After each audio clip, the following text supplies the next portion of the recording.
Hello guys, नमस्कार नमस्कार। Welcome दोस्तों, मेरे चैनल पे आप लोगों का बहुत बहुत स्वागत है। और दोस्तों आज हम पटवारी एग्ज़ाम 2019 है ना। तो 2019 में दोस्तों जो एग्ज़ाम हुए थे उसमें का दोस्तों मैथ्स का एक पार्ट आपका वीडियो बन चुका है। आप पहले जाके वहाँ देखिए, आपको ऊपर ई कार्ड्स में दिख रहा होगा या नीचे डिस्क्रिप्शन में भी दिया गया है लिंक। तो आप जाके पहले पुराना वाला वीडियो देख लीजिए, ठीक है भाई। अब बात आती है कि इसका सेकंड, जिसमें ज़्यादातर क्षेत्रमिति के सवाल जो आए हैं है ना। तो क्षेत्रमिति के सवालों को आज करने वाले हैं, साथ में कुछ और भी एक्स्ट्रा सवाल हैं। मतलब पार्ट 1 और पार्ट 2 करके सभी सवालों को कवर किया गया है।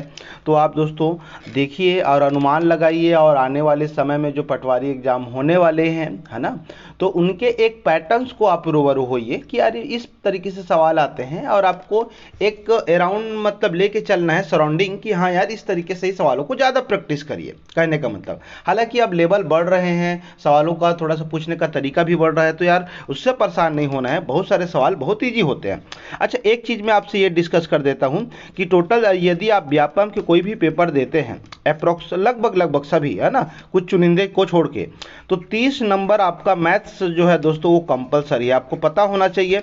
अगर आपको व्यापम एग्जाम निकालना है तो मैथ्स रीजनिंग के बगैर पॉसिबल नहीं है दोस्तों। और आपकी साथ में ये नहीं कि मैथ्स रीजनिंग ही आता है, हमको इम्पोर्टेंट ये भी रखता है कि यार स्पीड कितनी है आपकी, कैलकुलेशन को लेके क्या चीज़ें हैं है ना। मतलब कितना जल्दी आप मल्टीप्लाई कर पाते हैं, डिवाइड कर पाते हैं, इवन आप जोड़ भी पाते हैं चीज़ों को। तो यार ये सब चीज़ें बहुत ज़रूरी होती है, ठीक है। बहुत लोग को मैं ये भी देखा हूँ कि यार जैसे मेरी क्लास में 1 से 4 दिन 4-5 दिन में कैलकुलेशन सिखाता हूँ, ठीक है। अब बच्चा मतलब देखता है तो उसको लगता है अरे यार ये तो कोई काम का नहीं है, हम तो पढ़ने आए हैं मैथ्स और यहाँ सिखा रहे हैं गुणा भाग। तो भाई आप मैथ्स से भी सीख के क्या कर लोगे जब आपकी कैलकुलेशन ही नहीं है। और यही चीज़ मैं ब्रेक करता हूँ मेरी क्लास में, और बहुत लोग को ये लग जाता है कि अरे यार ये कैसे, ठीक है। तो ये खैर अपना अपना तरीका है, बाद में उनको समझ आता है कि यार कैलकुलेशन बहुत ज़रूरी था, हम तो मिस कर दिए चीज़ों को लेके, समझ रहे हैं। तो यार कोई बात नहीं, खैर आज चलिए शुरुआत करते हैं और देखते भी जाएंगे। अच्छा, ये 30 क्वेश्चन में जो है दोस्तों लेके चलो 10 क्वेश्चन जो है अब जो है दोस्तों क्षेत्रमिति ज्यामिति से रिलेटेड रहता ही है, रेखा कोण से संबंधित रहता ही है। आपको बहुत अच्छे से इन चीज़ों को करना पड़ेगा, तभी सवाल आप अटेम्प्ट कर पाएंगे, नहीं तो कुछ नहीं यार, 1-2 दिन और पढ़ लेना एक्स्ट्रा, क्या बात है। चलिए पहला सवाल पे आते हैं दोस्तों। अब ये सवाल देखिए किस तरीके से है, ये एक्चुअल में लाइन एंगल का है। तो अब इसको बताने के बहुत सारे एस्पेक्ट हो सकते हैं, अलग अलग तरीके हो सकते हैं, विधि भी हो सकता है, लेकिन यार आप कम से कम चीज़ को में आपको ये बनाना है। तो चलिए एक काम करते हैं, एक लाइन ड्रा कर लेते हैं, वो भी पैरेलल है ना, पैरेलल लिखा है यहाँ पर। ये देखिए आपको सिर्फ ए और बी का योग करना है। ये देखो ए और बी कहाँ दिख रहा है, ये वाला ए और बी दिख रहा है आपको, है ना, उसी का कोण निकाल के आपको जोड़ना है जी, है ना। चलिए आगे हम इसको सेट करते हैं, ये देखिए है ना। अब देखिए, अच्छा थोड़ा पोलियो हो गया है क्या रेखा, कोई बात नहीं यार, कोई बात नहीं, चलता है। आइए अब आप थोड़ा अनुमान लगा लीजिएगा। कहने का मतलब अगर ये 120 है और ये 130 है, तो यार थोड़ी सी चीज़ें अब आप समराहित करेंगे, है ना, थोड़ा सा समराइज हो जाएगा। जैसे कि अगर हम बात करें, ये देखो थोड़ा तिरछा वगैरह है ना, तो टेंशन नहीं लेना। अब बताएंगे मेरे को दोस्तों, हम दूसरा आपको पेन से बताते हैं, ज़्यादा अच्छा रहेगा। ये देखिए अब ये 130 होगा कि नहीं, जब ये 130, अच्छा मैं ये बता रहा हूँ कि जब भी कैंची चलता है तो वो आपको बराबर होता है ये कोण, इसको शीर्षाभिमुख बोलते हैं। जैसे ये 70 होगा ना, तो ये नीचे वाला पोर्शन उसके जस्ट सामने वाला एंगल भी कितने का होगा, 70 का होगा। ये कैंची छाप है। दूसरा चीज़, जब भी ये आपको स्ट्रेट लाइन मिलेगा तो ये 180 कोण को रिप्रेजेंट करता है। जब भी सरल रेखा होगा या ऐसे ही दिखेगा, मतलब यदि ये 70 है तो इस वाला पोर्शन 110 होगा, तो ओवरऑल 180 अंश होना चाहिए, ठीक है। अब इसको हम थोड़ा सा मिटा देते हैं और आगे बढ़ने का प्रयास करते हैं। तो चलिए देखिए, अब ऊपर में जो मैं बता रहा था उसी चीज़ पे आते हैं। अगर ये 130 है तो ओवरऑल ये 130 होगा। अब 30 का आधा कितना हो जाएगा, तो 65। ये देखिए कितना अच्छे से बन गया। अगर ये 120 है तो ये भी ओवरऑल 120 होगा शीर्षाभिमुख से, तो ये भी 60 होगा और ये भी 60 होगा। क्या बात सही है। तो अब यार इसी चीज़ को आपको समझना है और आप इसको धीरे धीरे चीज़ों को रिलेट भी कर पाएंगे। तो चलिए अब देखो, ये 120 है मेरे भाई, तो ये भी 120 होगा, क्योंकि संगत भुजा आप समझते हैं, ऊपर में जैसा जैसा है वह संगत भुजा जिसको बोलते हैं, ठीक है। तो ये बाहर में जैसा है वैसा यहाँ पर आएगा, तो 120 होगा, तो ओवरऑल 180 अंश होना चाहिए। भाई ये देखो सरल रेखा में है, अरे एक लाइन खींच के कहीं से भी बना सकते हो भाई, कोई भी दिक्कत नहीं है, कोई आपको कुछ बोलेगा भी नहीं, है ना। एग्जाम हॉल में कौन बोलेगा आपको, गलत बना लेना तो ही मजाक कर रहा था, ओके। तो ये 120 है, तो इसको आप 80 बोलोगे कि नहीं, सॉरी 60 बोलोगे कि नहीं, हाँ सर। तो इसका आधा कितना हो जाएगा, 30 सर। वेरी गुड, क्या स्मार्ट मेरे दोस्त लोग हैं पढ़ने वाले। अब ये 60 हो गया, ये 30 हो गया, तो 100% दोनों 90 हो गया। तो अब यार त्रिभुज के तीनों अंतः कोण का मान कितना होता है मेरे दोस्त, तो 180 अंश होता है। तो ये 60 और 30 90 हो गया। तो यार ये ए का मान स्पष्ट दिख रहा है, ये कितना होगा, 90। समझ गए, क्योंकि ओवरऑल त्रिभुज के तीनों अंतः कोण का योग को 180 करना होता है, ये ध्यान रखिएगा। तो एक तो पता चल गया, ए का मान आपको कितना है, 90। बहुत जगह वो एक्स वाई जेड का वैल्यू निकाल रहे हैं और एक एक करके निकाल रहे हैं, वो 4-5 दिन लग रहा है। अरे भाई नहीं करना है, अब मैं बता रहा हूँ तो टाइम लग रहा है, यदि आपको खुद बनाना हो या मुझे बनाना हो तो हम तो स्पीड से बनाएंगे, ठीक है। तो हम एक्स वाई जेड क्यों निकालेंगे, हम ए बी से काम चल रहे हैं। अब देखो यहाँ पर बी है नीचे का वैल्यू, अब यार इसको कैसे निकालेंगे, तो इसका भी तरीका है।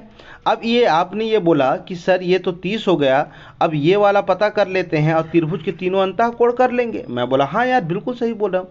तो जब ये 130 है तो भाई ये भी तो 130 होगा।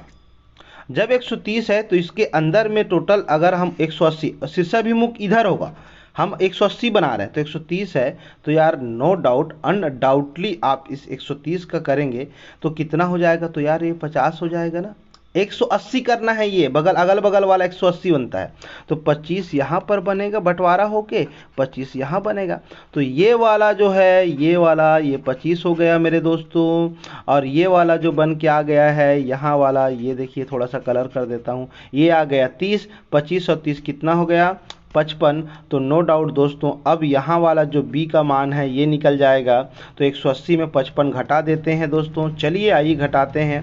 तो 55 घटा देंगे तो ये 5 रिमाइंडर बच गया, शेष बच गया, और 8 7 7 में 5 मतलब 2, 125। 125 b का मान हो गया दोस्तों।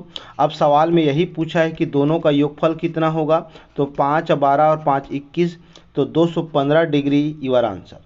देखिए कितना स्मार्टनेस तरीके से बना ली।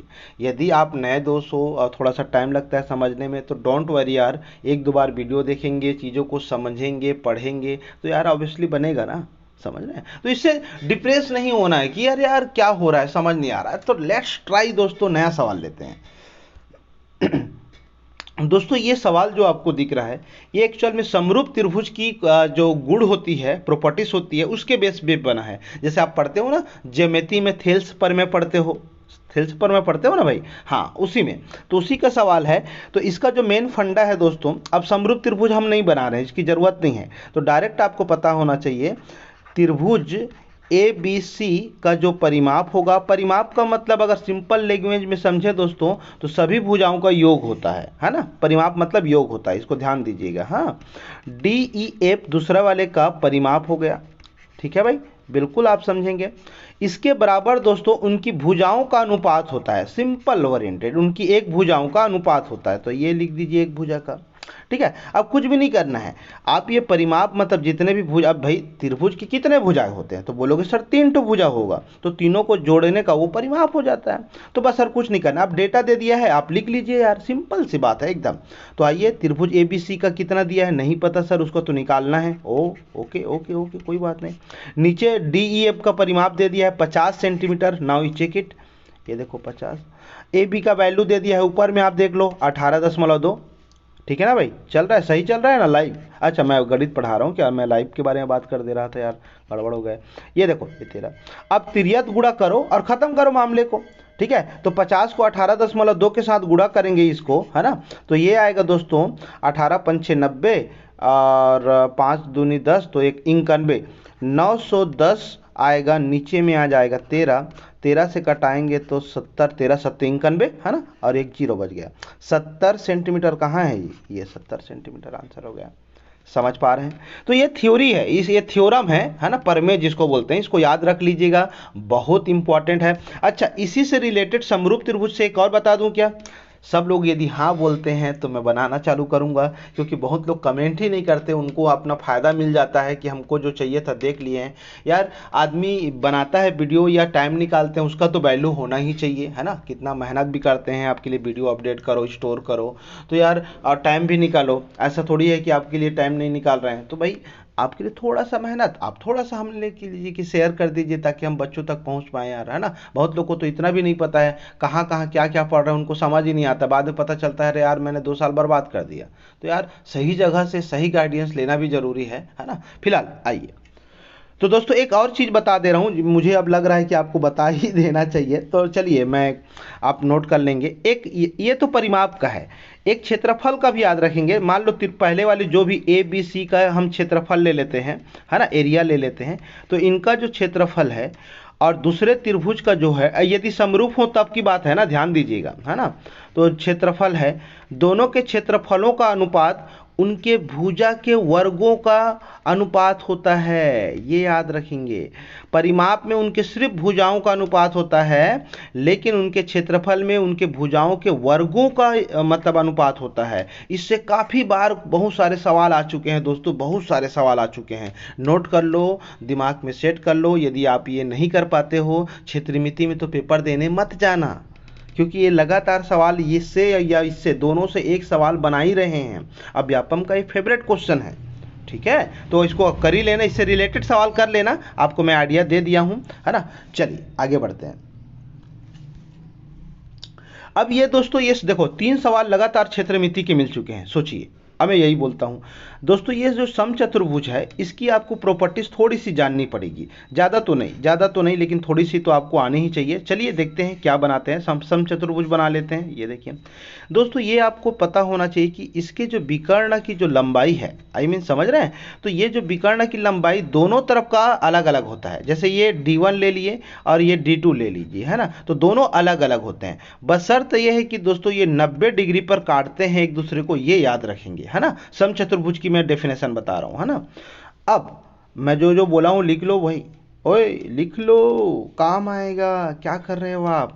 बहुत लोग बोल रहे होंगे सर आप तो आजकल अदृश्य ही रहते हो, दिखाई नहीं देते हो। तो यार जहाँ पर आपके दिल में बस चुके हैं वहाँ पर चेहरे का क्या मतलब, समझ रहे हैं। तो आएंगे, टाइम मिलेगा तो उसमें क्या है, वीडियो में थोड़ी सी हम लोग को थोड़ा सा ज़्यादा मेमोरी ले लेता है, या उसमें थोड़ा ताम झाम ज़्यादा हो जाता है। स्टूडियो में बैठो, ये क्या है, मैं अगर अपने मतलब लोकेशन पे नहीं भी हूँ, कहीं भी हूँ, तो मैं इससे मोबाइल से लिख के पढ़ा सकता हूँ और मेरे को ठीक लगता है, पोर्टेबल। हालांकि मैं सोचिए बिलासपुर में नहीं भी हूँ तो भी मैं आपके लिए वीडियो बना रहा हूँ, क्योंकि इसी चीज़ का आपको बेनिफिट मिल रहा है। क्योंकि अब भाई अगर मेरे को फेस टू फेस पढ़ाना रहेगा, वीडियोस से पढ़ाना रहेगा, तो मेरे को एक मेरा जो स्टूडियो है मैं वहाँ जाके पढ़ाऊँगा, है ना। इसके लिए कोई ज़रूरत नहीं है, कहीं भी पढ़िए, समझिए। चलिए खैर, तो प्रत्येक भुजा 39 सेंटीमीटर दे दिया है, 39 ये रहा, 39 जितनी भी इसकी डायमेंशंस हैं चारों ओर, वो 39 दे दिया है। पहली बात तो यार आपको एक चीज़ मैं और बताऊंगा, पहले इसको मैं एक बार बता देता हूँ। ये टोटल जो है एक विकर्ण की लंबाई 72 है, ओवरऑल यहाँ से यहाँ तक 72 है। तो क्या यार आप ये बात से सहमत हैं कि एक जो है वो 36 होगा और ये भी 36 होगा, आधा आधा करेंगे ना भाई। अब दूसरा विकर्ण की लंबाई आपको ज्ञात करने के लिए बोला है, गॉट इट माई पॉइंट। अब आप मुझे इस बात की इत्तिला कर दीजिए कि दूसरे विकर्ण की लंबाई तो ज्ञात करेंगे, लेकिन अभी आपको त्रिभुज क्या ये वाला मिला है? हाँ सर। तो क्या ये 36 पता चल गया, ये 39 पता चल गया? अगर मैं ये वाला पता करूंगा तो उसका डबल नहीं कर देंगे, लॉजिक, ठीक है। और ये 90 पर भी काट रहा है, और 90 पे जैसे ही काट रहा है तो इसको मैं एक बार आपको फिनिशिंग बना देता हूँ। ये 39 है बोल रहा है, बात समझ रहे हैं। और ये आपका जो बेस है वो 36 है, आपको ये वाला ज्ञात करना है कितना है, आप ऐसा लेके चलो, ठीक है। तो यार ये क्या समकोण त्रिभुज, जब जब 90 काटा हुआ है वैल्यूज, तो वो आपको क्या समकोण या राइट एंगल को डिनोट करता है? हाँ सर, समकोण त्रिभुज बोलते हैं आप तो इसको, बिल्कुल सही है। तो समकोण त्रिभुज में पाइथागोरस प्रमेय भी पढ़े होंगे आप, कौन सा यार? कर्ण का वर्ग, लंब का वर्ग और आधार का वर्ग, राइट। इट मीन्स समझ रहे हैं आप मेरी बात। तो यार इसमें आप कर्ण का ये वैल्यू निकालते रहेंगे तब तो हो गया ना भाई, 4-5 दिन लगेंगे। आधे से ज़्यादा लोग यूट्यूब में भी मैं देखता हूँ कभी कभी यही सब मेथड पढ़ा रहे हैं टीचर, तो यार उनको फास्ट करवाओ ना यार, ये गलत नहीं है मेथड। मैं इसके बारे में मैं कुछ नहीं बोलूँगा, बस ये बोलूँगा कि आप देख लेना भाई, ठीक है, क्योंकि यार टाइम टेकन मायने रखता है यार, स्पीड जरूरी है, और यही चीज़ मैं आपको बोलता हूँ। अप्रोच देखिए मेरा, आइए तो जरा अप्रोच बताते हैं। अगर आपने पाइथागोरस प्रमेय के ट्रिपलेट वैल्यू पढ़े होंगे, जैसे कि 3 4 तो कर्ण को कितना लेते हैं मेरे दोस्त 5, ऐसे ही आता है 6 8 तो इसको कितना लेते हैं 10। ऐसे ही मैं कम से कम 5 वैल्यूज को रटवा दिया हूं जो हमेशा एग्जाम में आते हैं। इसको मेरे को बनाना रहता या फिर जो मेरे स्टूडेंट हैं उनको बनाना रहता तो सिर्फ डेटा देख के मार देते, क्योंकि दोस्तों एक डेटा फेमस है जिसका नाम है दोस्तों 5 12 13। क्या ये याद करवाया हूँ? याद करो वो दिन जब क्लास में मैं इसको बता दिया करता था।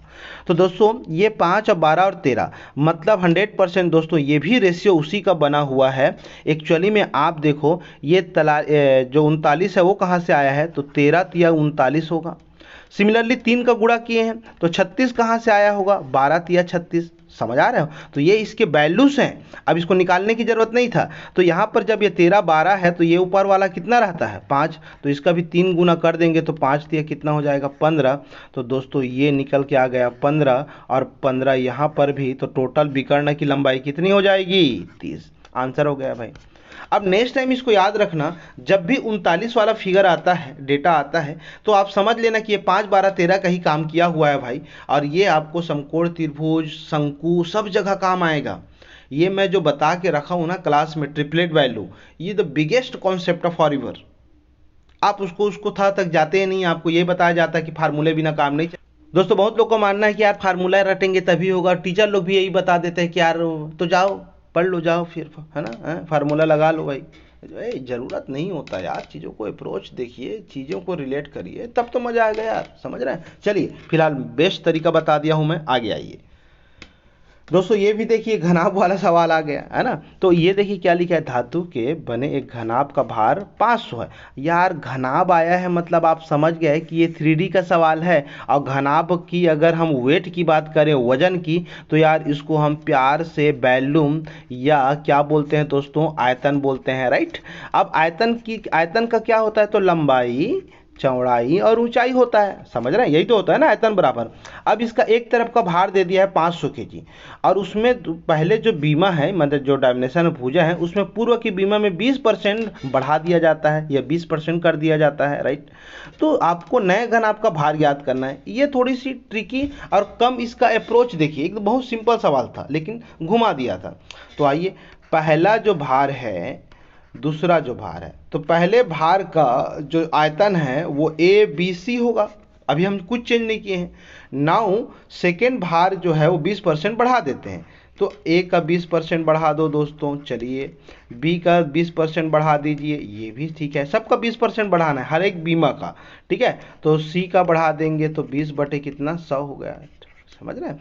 अब देखिए, अब यहाँ से अगर आप बात करेंगे दोस्तों, A यहाँ से कट गया, कटेगा ना भाई, गुणा है तो कट जाएगा, B कट जाएगा, C कट जाएगा, 20 से कटाएंगे तो 5, 20 से कटाएंगे तो 5, 20 से कटाएंगे तो 5, अब तीनों 5 5 ऊपर जाएगा, ठीक है। तो 5 पचे 25, 25 पंचे 125, और पहले वाले भार का वैल्यू दे दिया है 500, दूसरे वाले भार का वैल्यू नहीं दिया है दोस्तों, ये हो जाएगा 125, नीचे में एक तिर्यक गुणा करेंगे तो 125 चौके 500 होता है, आंसर आ गया। इसको कटा लेना आप 125 को 500 से, समझ रहे हैं, 125 दूनी 250 और 250 दूनी कितना होता है 500, है ना। इस तरीके से बना सकते, देखिए कितनी एकदम बेसिक अप्रोच से बना लिए। बहुत लोग को लगता है पेपर हार्ड आया था, अरे यार आया रहा होगा उनके लिए जो नहीं पढ़ रहे हैं या चीज़ों को लेकर उनकी समझ विकसित नहीं है, लेकिन आप तो होशियार हो, ठीक है। चलिए आगे आते हैं। अब दोस्तों ये जो सवाल दिख रहा है ये थोड़ा सा क्वेश्चन मिस्टेक है इसमें, तो भी मैं एक इसका प्रारूप बता देता हूं, अगर ये रहता तो क्या आंसर होता, तो एक बार इसको देख लेते हैं। खोखला, देखो एक खोखला, एक्चुअल में ये दो खोखला लिखा है ना, यहीं से सवाल गलत होना चालू हो गया है, ठीक है। इसको मारो गोली। अब बेलन के पास आते हैं, तो बेलन के सतहों का क्षेत्रफल, तो बेलन के सतह मतलब नीचे बेस में कौन रहता है, सर्कल रहता है, तो यार वृत्त हो गया वो एक तरीके से, तो उनके सतहों का जो अनुपात है या उसके सॉरी क्या बोलते हैं उसको, क्षेत्रफलों का अनुपात कितना दे दिया है, देखो 7:5 दे दिया है, तो पाई दोनों तरफ से कट जाएगा। तो अब इसका देखो, ये अगर डेटा कुछ वर्गमूल निकलने वाला रहता तो उसका वैल्यू निकाल देते, तो अभी आपको निकालने की जरूरत नहीं है, बस इतने में रुक जाइए। दूसरा उनकी ऊंचाइयों का अनुपात, तो H1 H2 अनुपात कितना दिया दोस्तों, 3:1, कॉटेड पॉइंट, समझ रहे हैं। अब आपको इनके आयतनों का अनुपात क्या होगा, तो खोखला बेलन का लगाएंगे तो मामला गड़बड़ है। तो आपको कुछ नहीं क्या लगाना है, पाई आर स्क्वायर H11, ये पहले वाले का आयतन है बेलन का। दूसरा का पाई आर स्क्वायर 2H1, अब H1 लिखना पड़ेगा ना भाई, पाई दोनों में कट जाएगा, हाँ दोस्तों कट जाएगा। R1 R2 का भी अभी वैल्यू दिया हूँ, कितना लिखा हूँ भाई 7:5, ये लिख लो। अनुपात का सबसे बढ़िया प्लस पॉइंट ये है कि आपको उसको एटेजिस लिख दो और हल कर लो, ठीक है। H1 H2 कितना दे दिया है, 3 अनुपात कितना दे दिया 1, तो 7 या ऊपर का हो जाएगा 21 और 5 1 कम 5, 21:5, तो नॉन ऑफ दिस इसका आंसर है, ठीक है। हालांकि सवाल खोखला लिख दिया है तो उस हिसाब से डेटा को जस्टिफाई नहीं कर पाता, इसलिए सवाल को डिलीट कर दिया गया, या फिर यूँ बोलें कि उपयुक्त में से कोई नहीं लिया गया था, है ना। तो आप इसको डिलीट भी करवा सकते थे क्योंकि सवाल थोड़ा सा मिस्टेक था, मतलब बनाने में थोड़ा सा ट्रेजेडी हो जाता और आंसर कभी भी नहीं आ पाता। जो भाई लोग बनाए भी होंगे दोस्त लोग, वो नीचे में डी ही आंसर लगा के आए होंगे, है ना। चलिए आगे बढ़ते हैं दोस्तों। ये सवाल जो है वो एलसीएम का है और बहुत पॉपुलर है ना, the biggest question for ever. इससे संबंधित दोस्तों जो घड़ी वाला हम पढ़ते हैं ना कि 6 घंटियाँ या 7 घंटियाँ लगातार बजते हैं, फिर कितने मिनट बाद एक साथ बजेंगे, है ना, ये सब सवाल होते हैं। सिमिलरली 4 लड़के जो है पिस्टल को एक साथ गोली दागते हैं, इनकी जो टाइमिंग है 4 5 6 8 सेकेंड है। तो सबसे पहली बात, जब भी एक बार मतलब मिलना होता है, एक साथ मिलना होता है, या एक साथ बजने का घंटी बजने की क्रिया होगी, या एक साथ धावक जो दौड़ेंगे वो मिलने की होगी, 3 अलग अलग ट्रैफिक जो है एक साथ कब बत्ती जलेंगी, ये वाली क्वेश्चन होती है। Now is the get together one concept only, LCM, समझ रहे हैं, एलसीएम निकालना है, लघुत्तम समअपवर्ग, ठीक है। तो चलिए तो एलसीएम निकाल लेते हैं। तो 4 5 6 8 का लघुत्तम निकाल लीजिएगा। लघुत्तम निकालने आपको आता होगा मुझे उम्मीद है। तो 120 सेकेंड होगा, यूनिट को ध्यान देना। 120 सेकेंड को कितना बोल सकते हैं दोस्तों, 2 मिनट। मतलब दोस्तों वो हर एक 2 मिनट 2 मिनट 2 मिनट में वो क्या हो जाएगी, बचते जाएंगे, मतलब सॉरी बचते जाएंगे बोलता हूँ, यहाँ पर गोली दागते जाएंगे क्योंकि इनकी गोली दागने की प्रक्रिया है।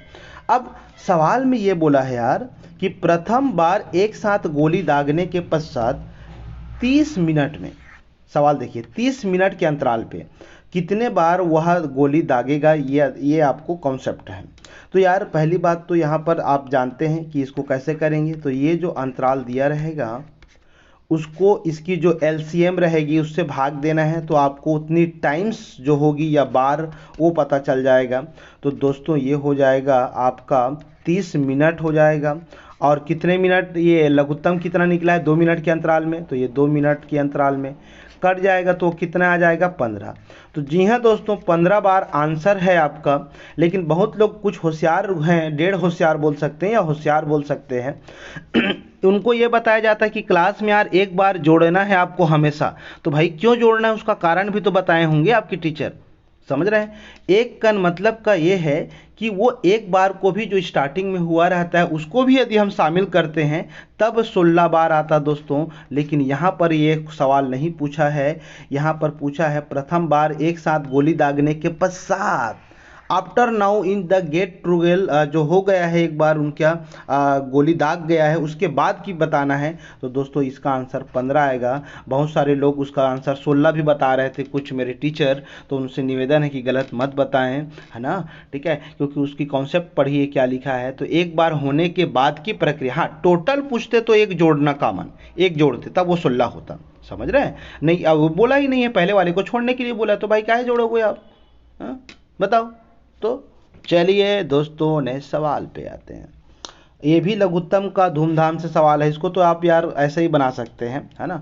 तो देखिए आपको पता होना चाहिए कि लघुत्तम, महत्तम, गुणित या पहली संख्या और दूसरी संख्या, ये कॉन्सेप्ट है, बहुत पॉपुलर है, इससे हर बार सवाल आ रहे हैं और बहुत ईजी है, कुछ नहीं करना है। लघुत्तम गुणित महत्तम बराबर उनकी पहली संख्या गुणित दूसरी संख्या।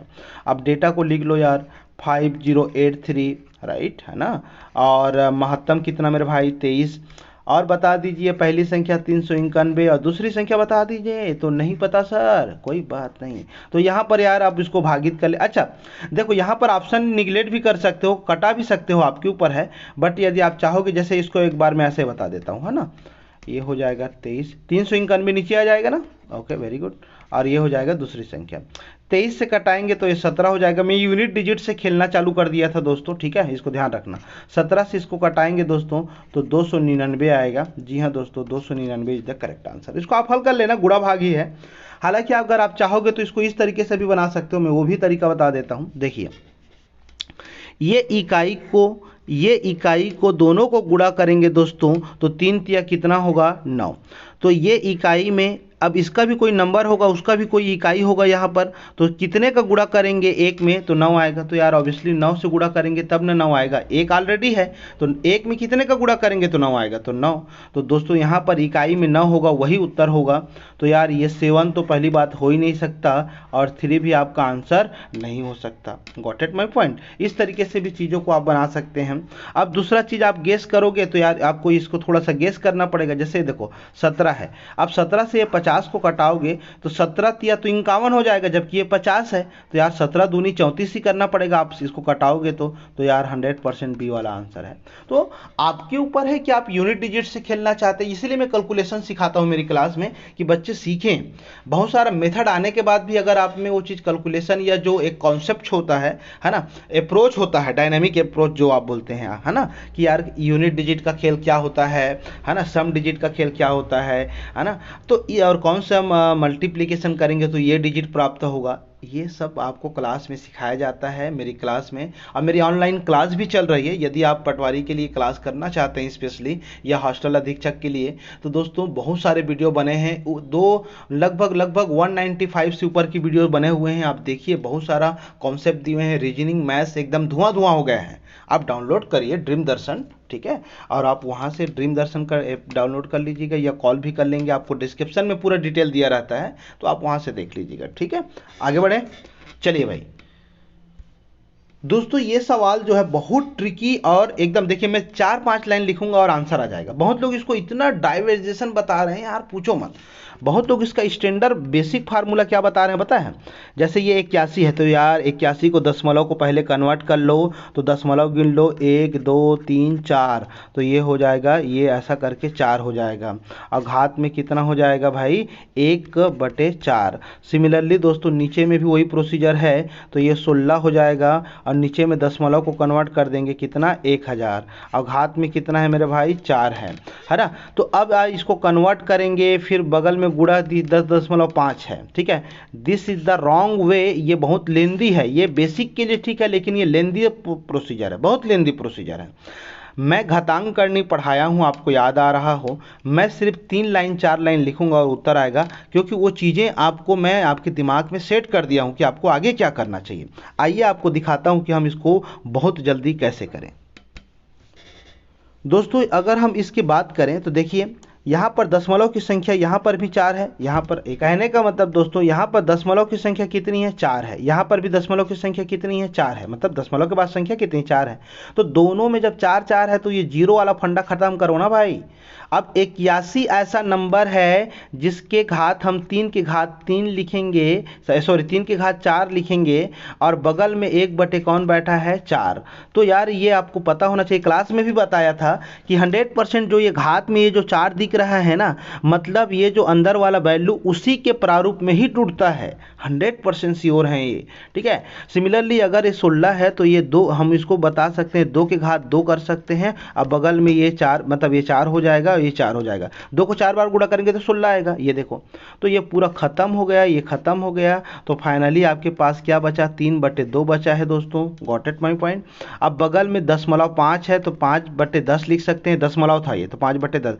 अब इसको भी कटाएंगे तो ये हो जाएगा 1/2, नीचे नीचे का मल्टीप्लाई करेंगे तो 3/4, जिसको आप घर में भाग दीजिएगा 0.75 ही वाला answer, B is the correct answer. बताइए, तो आपको एक घातांक, मेरा जो अप्रोच होता है आप पढ़ेंगे तो पता है कि ये मैं कितने सारे ऐसा लॉजिक बता देता हूँ कि आप नॉन मैथ्स वाले हैं तो ज़्यादा कैलकुलेशन नहीं भी आ रहा है या आपके दिमाग में वो अप्रोच नहीं लग पा रहे हैं, तब भी धुआं धुआं कर सकते हैं। आप सीखिए तो मेरे से, आप वो चीज़ चाहते ही नहीं है, आप बस जा रहे हैं। बहुत लोग को ये लगता है कि यार मतलब एक चीज़ अप्रोच होता है वो लगा ही नहीं पाते हैं, फिर बोलते हैं कि बाद में दिक्कत होता है। तो आप कहाँ पढ़ रहे हो, क्या पढ़ रहे हो, आप खुद एज्यूम करो। अब मैं ज़रूर चाहता हूँ कि ये सब चीज़ें जो अपने दूसरे कोचिंग भी जा रहे हैं, मैं ये नहीं बोल रहा हूँ कि आप मेरे पास आइए, मैं ये दे रहा हूँ कि आप तुलना ज़रूर करें, आपकी कॉन्सेप्ट कितनी वीक है, आप अपने सरों को बोलिए इस मामले पे, ठीक है, क्योंकि आप ये जब तक इतना नहीं करेंगे तो आप एग्जाम के लिए इतनी परिभाषित रूप से आप आगे नहीं बढ़ पाएंगे, है ना। तो ये जो बाहर में रहता है वो 100% इसके कुछ ना कुछ वैल्यू बनेंगे जो वो उसको डिवाइड करेगा या कैंसल आउट होता है। ठीक बात भाई, चलिए आगे बढ़ते हैं। अब दोस्तों ये भी वही अप्रोच से सवाल बना है, तो चलिए हम इसको काम कर लेते हैं। 25 को देखो, पहली बात आधार को समान करना जरूरी है। घातांक का सबसे प्राइमरी नियम है जो हम इंडाइस और सर्ट्स बोलते हैं जो चैप्टर, तो वहाँ पर एक प्रारूप है कि आधार बनाना जरूरी है। सब में 5-5 दिख रहा है, 5 बनाना जरूरी है यार, बेसिकली 5 बनाना है। तो 25 को क्या लिख सकते हैं मेरे दोस्त, 5 लिख सकते हैं। 5 की घात 2, तो अब 5 की घात 2 लिखूंगा और 3 से गुणा करूंगा तो कितना हो जाएगा, 3 दूनी 6 हो जाएगा।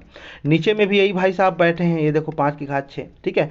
तो अब गुणा कर देते हैं, 5 की घात ऑलरेडी 2 लिखा है। अब नीचे में ये दशमलव है, ये दशमलव है, तो इसको क्या लिख सकते हैं, तो 5/10 लिख सकते हैं। अब 5/10 लिख सकते हैं तो 5 का भी घात 2 हो जाएगा और 10 का भी घात 2 हो जाएगा। बातें समझ रही हैं, ये डिवाइड कैंसल दोनों सेम सेम है, ये भी कैंसिल हो जाएगा, ये जम करेगा प्रतिलोम के हिसाब से, तो 10 की घात 2 ऊपर में लिखा जाएगा, तो ये आंसर हो गया। अब बहुत लोग ऐसे कन्वर्ट करते हैं कि पूछो मत, एकदम विस्तार से लिखते हैं। अरे नहीं लिखना है भाई, बहुत लोग को देखा हूँ गलत अप्रोच से बता देते हैं। अब बच्चे लोग फिर बोलते हैं सर इतना तो हम नहीं कर पाएंगे, बहुत कॉम्प्लिकेटेड है, बहुत कॉम्प्लिकेटेड है, आंसू निकल जाते हैं, क्या बोले, आंसू निकल जाते हैं लोगों का।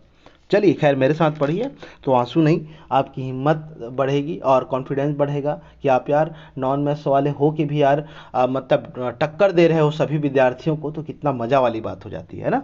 चलिए तो दोस्तों यदि आपको पसंद आ रहा हो और दिल से आपको लग रहा है कि यार मेहनत सर करते हैं हमारे लिए, तो यार शेयर अगर आपको जहाँ पर भी टेलीग्राम ग्रुप में है, व्हाट्सअप में है, फेसबुक में है इवन, तो यार अब अपना तो कोई है वैसा कोई सपोर्ट है नहीं यार, है ना। तो आप ही लोग का एक प्यार है, मोहब्बत है, जिसके बदौलत हम लोग पढ़ा पाते हैं। तो यार थोड़ा शेयर करो, हम भी चाहते हैं कि यार बहुत लोगों से जुड़ें और चीज़ों को इसका फ़ायदा मिले, ताकि वो गलत जो कॉन्सेप्ट है उस पर ना फंसे, है ना।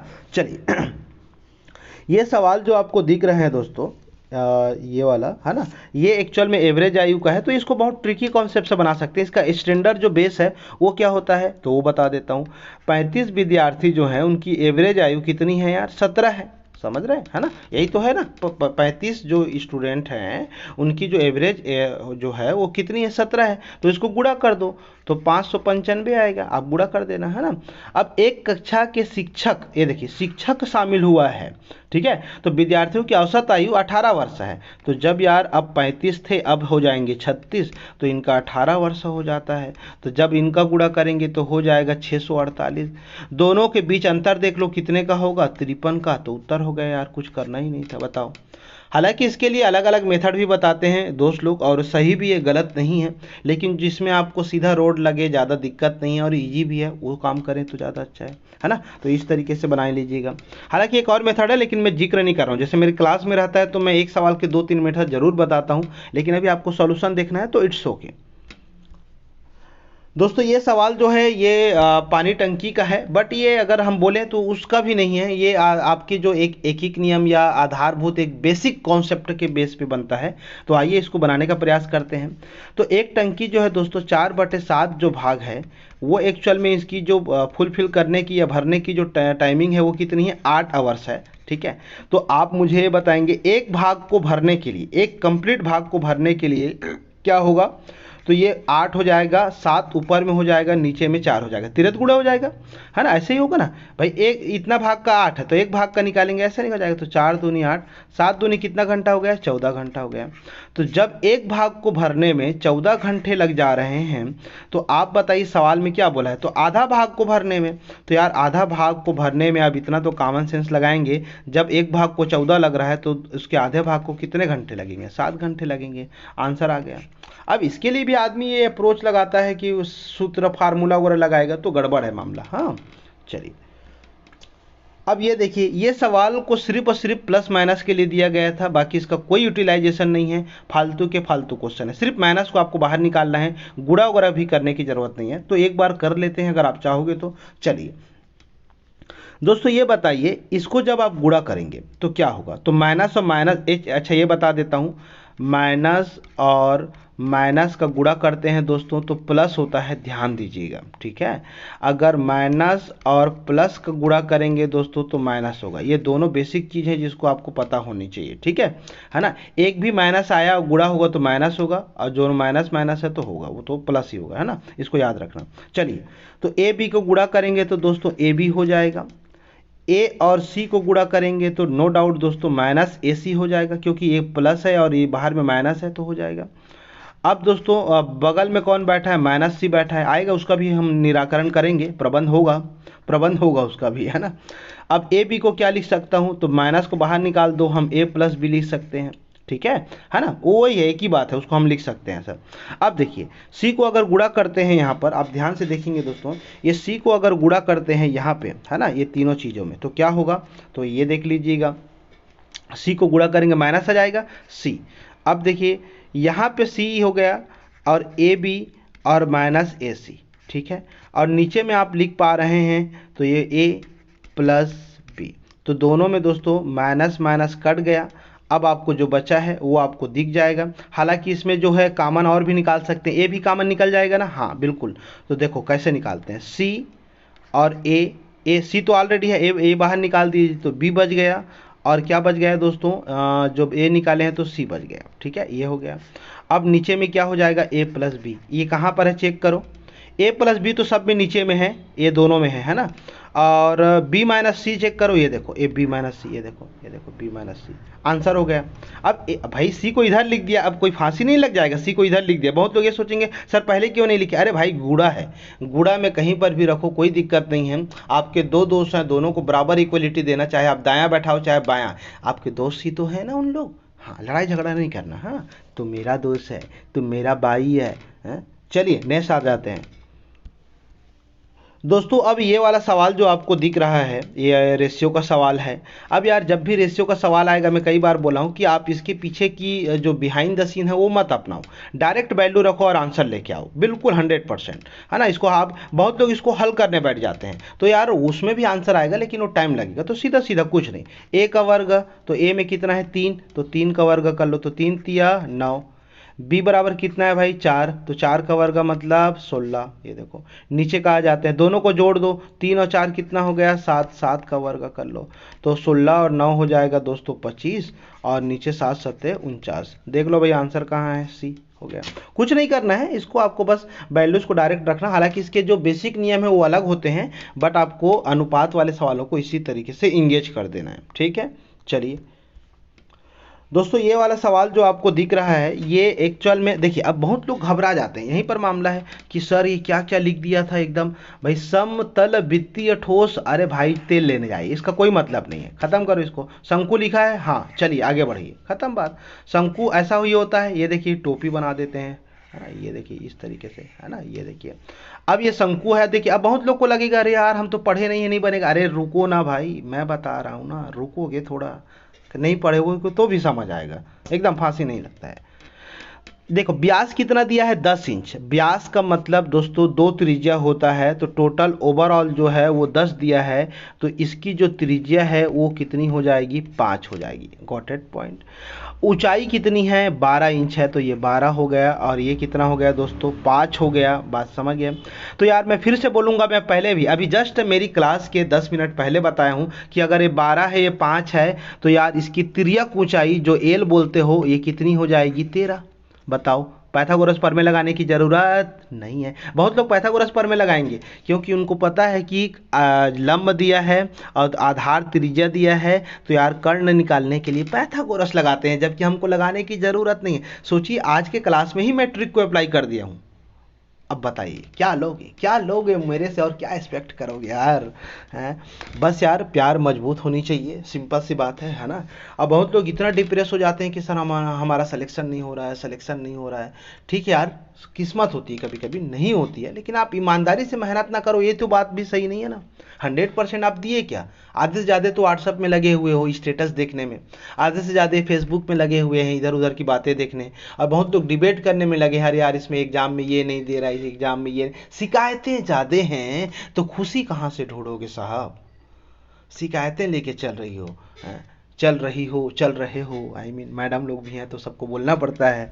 तो यार कहने का मतलब 100% दीजिए, होगा नहीं होगा वो बात की बात है, आप 100% दीजिए, ठीक है। मतलब लाइफ ऐसा एंडिंग नहीं है कि चीज़ों को लेके कि अरे यार कुछ नहीं हो रहा है तो नहीं होगा। आप अप्रोच देखिए ना, हो सकता है आप इतना अच्छे से पढ़े ही नहीं हो पहले, तो कहाँ से होगा। आप मेरे साथ पढ़ रहे हैं तो आपको मज़ा आ रहा है। अपनी तारीफ खुद कर लो तो ज़्यादा अच्छा है। इस दुनिया में साहब लोग तारीफ करने के भी पैसे लेते हैं, इसलिए खुद की तारीफ करो, आत्मनिर्भर बनो, दैट इज द ग्रेट। आइए सवालों पे आते हैं। तो ये दोस्तों हो गया तिर्यक ऊंचाई आपको। मैं 13 क्यों निकाल दिया कॉन्सेप्ट से, पहले भी बता चुका हूँ, अभी नहीं बताऊंगा। आपको पता होना चाहिए दोस्तों कि संपूर्ण पृष्ठ का क्षेत्रफल क्या होता है। तो दोस्तों पाई आर एल जो होता है वो वक्र पृष्ठ होता है, और यहाँ पर यदि पाई आर स्क्वायर कर देंगे तो संपूर्ण पृष्ठ का क्षेत्रफल निकल जाएगा। तो दोस्तों पाई को रहने दीजिए, पाई को पाई रहने देते हैं। आर कितना है दोस्तों 5 है, और एल कितना निकाल के लाए 13, 13 पंचे 65, 65 पाई ये पहले वक्र पृष्ठ हो गया। और आप जाके देख लीजिए मेरे क्लास नोट्स में, ये 65 पाई वाला सवाल मैं हूबहू कराया हूँ, एकदम सेम टू सेम। अब आएंगे दोस्तों 12 सॉरी पाई, पाई तो होगा आर का स्क्वायर, तो ये 25 हो जाएगा, 5 पचे 25, तो ये 25 पाई, दोनों को जोड़ेंगे दोस्तों तो 90 पाई आपका आंसर हो जाएगा। This is your answer. बताइए क्या किए। बस थोड़ा फार्मूले की जानकारी तो होनी चाहिए, लेकिन मेरी क्लास में, क्षेत्रमिति की क्लास में आप जाइए, मैं फार्मूला ही नहीं बताया हूँ, बहुत कम। और एकदम मतलब आदमी बैठ के नहीं खड़े होके बनाता है, कभी कभी सो के बना लेता है भाई। चलो आगे आओ। तो दोस्तों ये सवाल खत्म हो चुके हैं, बहुत सारे सवाल करा दिया हूँ, एक आध सवाल छूट गया होगा, मुझे नहीं पता चल रहा था, ठीक है। तो अगर इसमें नहीं होगा तो आप बताइएगा, मैं उसको भी बता दूंगा। बट ये ग्रेट टाइम है दोस्तों आपके लिए, आप बहुत मेहनत अच्छे से कर रहे हैं और आगे करिए। थोड़ी सी निराशा जरूर हाथ लगती है ना, एक दो पेपर नहीं जाने से मैं सहमत हूँ इस बात से, लेकिन यार जुनूनी कम नहीं होनी चाहिए, क्योंकि ये जो 1 से 2 साल का जो अभी जो वैकेंसी आने का दौर है, 1 साल या 2 साल के बीच में जो वैकेंसी आने का जो टाइम है, वो you have a great opportunity आपकी है। आप वैकेंसी आएंगी और आप पढ़ते रहेंगे तो लेके जाएंगे। बस यार ईमानदारी से करिए, दुनियादारी की चीज़ों पे अभी इन्वॉल्व मत होइए। अरे यार एक बार करिए ना, फिर जो करना है करिए, उसके बाद जॉब रहेगा, एक बैकअप रहेगा, प्यार करिए, मोहब्बत, क्या दिक्कत है आपको, समझ रहे हैं। लेकिन पहले पोस्ट लेना, यू गॉट इट, पोस्ट लेना बहुत ज़रूरी है ना, क्योंकि आप इस एज में आप बिलोंग करते हैं कि यार आपको बहुत बड़ा टेंशन भी, तनाव रहता है ना, अवसादग्रस्त हो जाता है कि जॉब भी चाहिए और साथ में आपको क्या चाहिए, वैकेंसी भी नहीं आ रही है, तो ये भी टेंशन आता है। लेकिन अब तो आ रही है, अब फिर घर वाले शादी के लिए भी परेशान करेंगे आपको, समझ रहे हैं। तो आप चीज़ों पर कौन क्या कर रहा है, कैसे कर रहा है, वो छोड़िए, आप अपने ऊपर टाइम दीजिए, है ना। और ये जरूर मतलब स्किप करिए कि यार ये कर रहा है तो इसको अप्रिशिएट करेंगे हम, इनके अब थोड़ा सा हौसला उलझाई करेंगे, वो सब बाद में करिए, पहला अपना देखिए सबसे पहले।